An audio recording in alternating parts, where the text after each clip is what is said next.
Jean-François, tu m'entends? Oui, bonjour, est-ce que vous m'entendez? Très bien, très bien. Est-ce que vous voyez mon écran?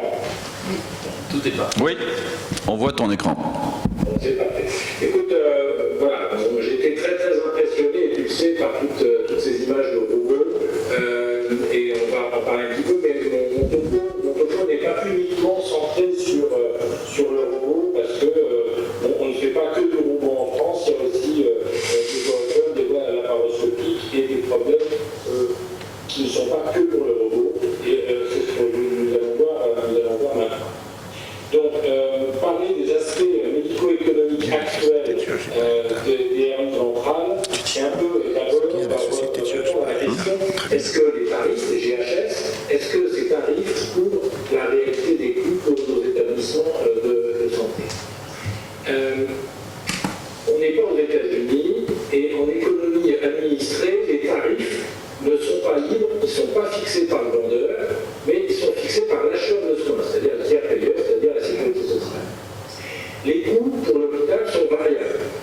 En fonction de la complexité de chaque cas, des techniques, on imagine bien qu'une petite voie open n'est pas exactement le même coût qu'une technique robot comme on vient de voir. Les tarifs octroyés par les tutelles sont fixes. Ils sont censés couvrir le coût moyen du cas, c'est-à-dire le GHS, sachant que le GHS, c'est le tarif, c'est attribué pour un GHS. L'idée, c'est qu'il existe des cas rentables qui compensent les autres.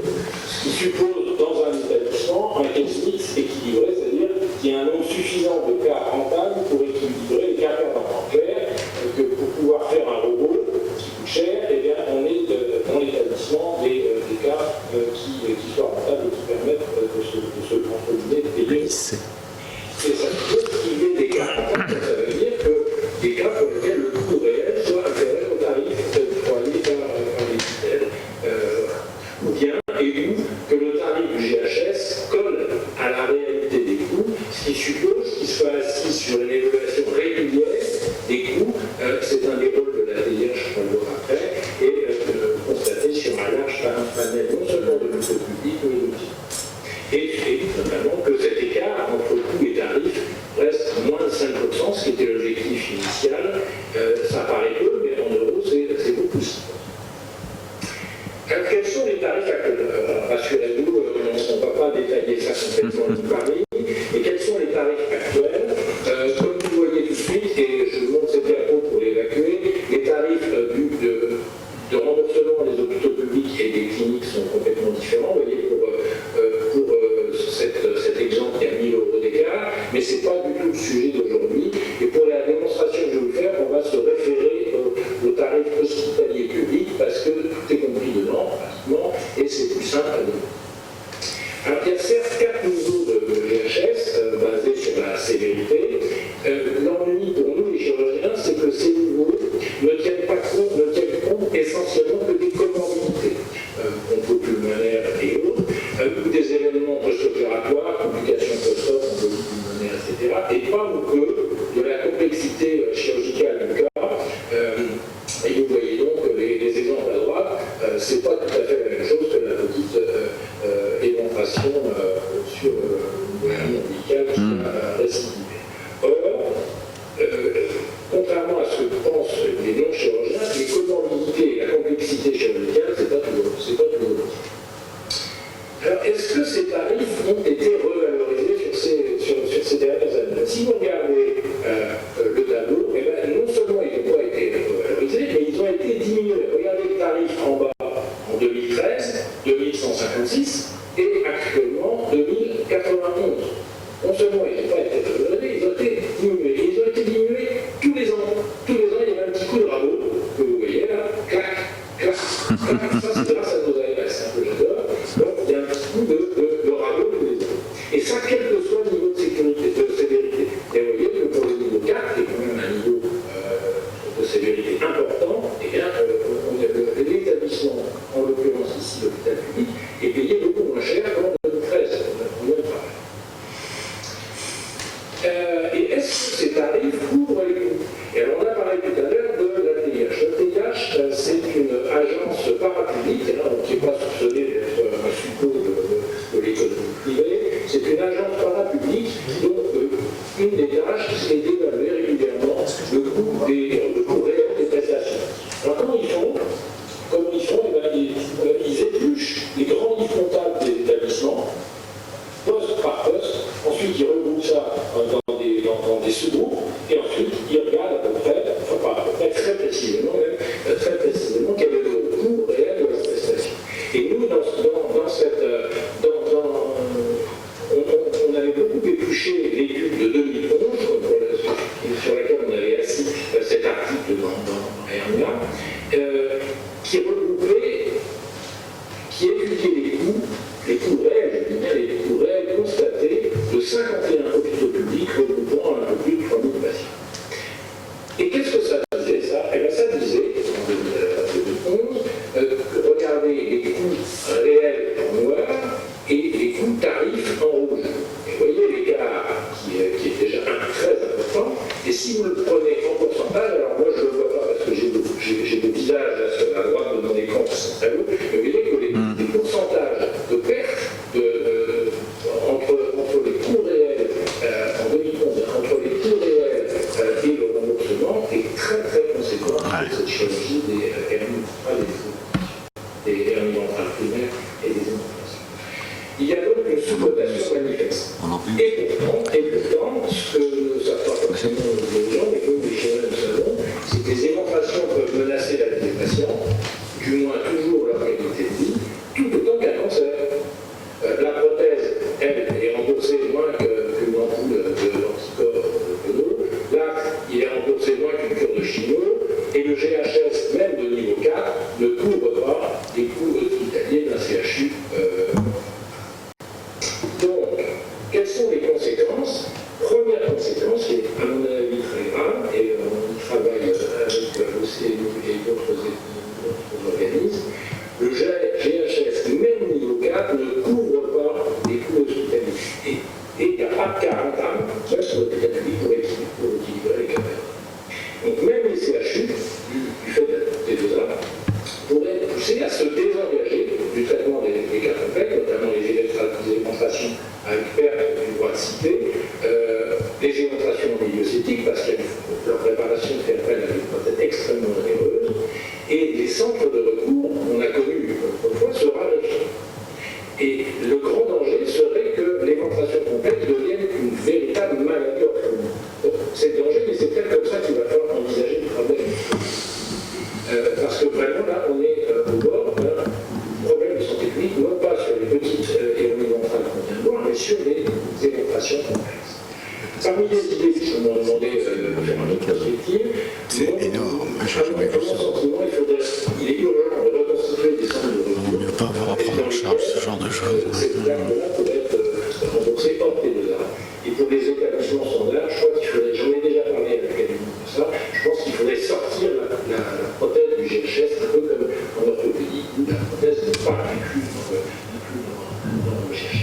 Et puis pourquoi pas discuter d'un forfait technique, comme on imagine, au scanner, en IRM, mais un forfait technique, pourquoi pas un forfait technique pour le groupe qui est très onéreux. Parlons donc de l'innovation et du repos. Les conséquences, c'est qu'actuellement, avec cette sous-cotation énorme, eh bien, l'innovation est privée. Jean-Pierre disait qu'il a dû là convaincre son directeur de l'opportunité de faire des chirurgies, car le GHS ne couvre ni l'amortissement ni le fonctionnement pour le robot. Or, à mon avis, je pense qu'on ne peut être tout seul, le robot dans cette chirurgie a un intérêt majeur pour le patient, car il permet aux patients de bénéficier à la fois des avantages du mini-invasif que Boston nous a bien développé, mais aussi de sortir la prothèse de la qualité intrapéritonéale, de mettre la prothèse rétromusculaire, ce qu'on ne peut pas faire aisément en celluloscopie pour des raisons ergonomiques. Et donc le robot, en clair, on met un peu tout le monde d'accord. On met les tenants de la mini-invasif et les tenants de la prothèse. On peut dépasser. Et si on y prenait garde, pas là, on fait rien. Mais s'il est là, il faut le absolument. Si on prend garde, la chirurgie pariétale moderne, qui a été vraiment initiée ou même inventée en France par retraite, la chirurgie française pourrait perdre son leadership dans la chirurgie cardiaque. Heureusement, en France, si on n'a pas de pétrole, on a des idées, et on vient de voir là qu'il y a des équipes pionnières qui explorent un petit peu la mise en place rétromusculaire péritonéale des prothèses, aussi bien en célioscopie, mais avec, comme le disait Philippe, une ergonomie qui n'est pas parfaite, C'est ça l'avenir, hein, c'est votre prothèse. Rétromusculaire, oui, je crois aussi. C'est que dans mon esprit, c'est Mais il faut accepter que ce soit difficile à faire. Quand les coûts du robot deviendront raisonnables, On va affiner les choses. Ouais. Forcément, avec l'expérience, vous allez... l'industriel qui sera mis en concurrence, et quand on acceptera de nouveau, comme autrefois, l'idée que le coût d'une opération chirurgicale, sauvant la vie, qui est parfois menacée par des éventrations complexes, et la qualité de vie toujours, chez tous les patients, puisse être plus élevée qu'un site de chimiothérapie. Et en conclusion, je vous propose la conclusion suivante. On ne soigne plus les cancers comme avant. Pourquoi devrait-on opérer les hernies ventrales avec des outils bien faits? Et donc, faisons profiter nos patients des progrès de la technologie. Est-ce que Jacques Meuret est toujours là? Merci beaucoup Jean-François. On pourrait demander à Jacques Meuret, s'il est toujours là, d'intervenir pour donner sa position par rapport à tout ce que tu as dit sur les coûts et les remboursements. Jacques Meuret. Il y a eu... Oui, je suis là. Jacques Meuret. Attendez, là. Oui. T'entends. Alors, bon, actuellement, vous savez que la catastrophe maladie a mis en point une traçabilité des interventions par robot, parce que la position actuelle de l'assurance maladie est de tracer, mais pas de rembourser pour les médecins, dans la mesure où il n'y a pas de preuve suffisante de supériorité du robot par rapport à la laparoscopie conventionnelle. Donc actuellement, on en est là. Alors, je sais bien que sur le plan des GHS, vous l'avez montré, manifestement, les GHS ne couvrent pas les coûts. Et sur le plan de la CCM, je pense que la CCM, comme vous le savez, va être revue l'année prochaine. Et je pense qu'il va falloir différencier les hernies ventrales en fonction de la taille de la hernie, et parce qu'on ne peut pas comparer une petite hernie ombilicale et une volumineuse hernie. Et je pense que ce que vous avez dit est tout à fait juste, c'est qu'il faut différencier les actes en fonction de la difficulté opératoire et non pas en fonction des comorbidités. Je peux dire un mot? Bien sûr. Oui, bravo Jean-François pour cette réflexion, et tu as en particulier parlé de centres de recours. Et tu as tout à fait raison, les cancers sont opérés dans des centres spécialisés, en tout cas dès qu'ils deviennent un peu complexes. Les éventrations que tu nous as montrées, elles ne sont pas arrivées là par hasard. Alors je peux comprendre qu'il y a des patients qui ont eu des traumatismes abdominaux, avec des délabrements, etc. Mais ce n'est pas toujours ça le cas. Le cas, ce sont des patients qui ont eu une première cure d'éventration, qui a récidivé, qui ont eu des complications, et les choses se sont progressivement aggravées. Je ne parle pas de la négligence éventuelle des patients, c'est un autre sujet. Et donc, en plus du problème du coût, il y a également un problème de prise en charge de la pathologie pariétale en France. Et on n'a pas besoin de parler des grosses éventrations, on peut simplement parler de patients qu'on est amené à voir en consultation, qui ont déjà été opérés 3 fois de cure de hernie inguinale et qui viennent pour une nouvelle récidive. Là, je crois qu'il y a un vrai sujet qui est à la fois un sujet de prise en charge chirurgicale, médicale, mais également un problème de coût. Parce que autant on peut comprendre qu'une hernie primaire puisse être opérée partout sur le territoire, autant une hernie qui a déjà récidivé ou qui a déjà 2 fois récidivé, eh bien on doit se poser la question de savoir si cette pathologie peut être prise en charge dans tous les centres. Et il y a probablement vraiment un besoin d'organiser en France des centres de recours dans le domaine de la chirurgie pariétale. Et je ne parle pas évidemment, comme tu l'as montré et tu en as parlé, des très grandes éventrations qui sont des vraies pathologies gravissimes d'ailleurs, hein, ce sont des patients extrêmement lourds qui sont pris déjà heureusement dans les centres spécialisés. Alors, les guidelines Perner-Sœur dont on a parlé déjà dans les orateurs, dont les orateurs précédents ont parlé, disent qu'à partir de la 2e récidive en hernie inguinale, il faut certainement que le patient soit confié à un centre de recours. En France, il y a des centres de recours. En France, on en a de moins en moins, et comme je l'ai dit, on travaille à les reconstituer. Un, pour ces grandes démonstrations, deux, ne serait-ce qu'aussi, par exemple, pour le problème des douleurs chroniques. Richard Millet. Actuellement, un chirurgien qui est confronté à un patient en face de lui qui a des douleurs chroniques après la cure de l'hernie inguinale, il est très embêté pour savoir à qui l'adresser. Et donc, c'est pour ceux qui viendront, je fais un petit peu de pub, pour ceux qui viendront à la matinée DPC du Congrès, c'est-à-dire le samedi matin, il y a à peu près 2 topos qui seront consacrés à la mise en place d'un centre de recours pour les douleurs chroniques après traitement des médicales. Et pour le moment, on pense que ça sera plutôt sur Prince, piloté par le gouvernement. Richard Millet. Je voudrais vraiment vous féliciter pour cette démonstration qui peut servir dans beaucoup de disciplines, même pour des Oui, vous m'entendez là? Je parle doucement. Vous m'entendez ou pas? Pas bien du tout. On va le reprendre.